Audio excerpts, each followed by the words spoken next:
বিশ্বকাপের দামাদা বাজতেই লাতিন ফুটবলে শুরু হয়েছে মহানাটক। একদিকে ব্রাজিল দলে ফিরলেন সম্রাট নেইমার জুনিয়র, অন্যদিকে ইনজুরির বিষাদে বিশ্বকাপ শেষ হয়ে গেল চেলসির বিস্ময় বালক এস্তেভাও উইলিয়ানের। আর চ্যাম্পিয়ন আর্জেন্টিনা দলে লিওনেল স্ক্যালোনির নতুন চমক বেনফিকার তরুণ তুর্কি জিয়ানলুকা ক্রিস্টিয়ানি। সব মিলিয়ে মাঠের বারের লড়াই এখন তুঙ্গে।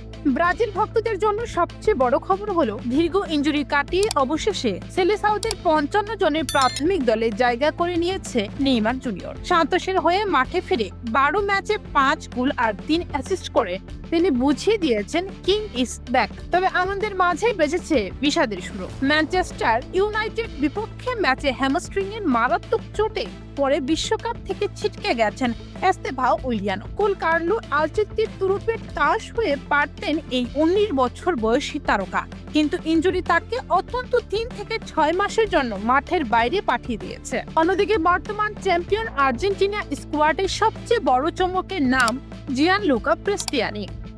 বেনফিকার এই 20 বছর বয়সী উইঙ্গারকে নিয়ে ফুটবল বিশ্বে উন্মাদনা থাকলেও তার বিশ্বকাপ যাত্রা শুরু হচ্ছে এক বড় বিতর্ক দিয়ে।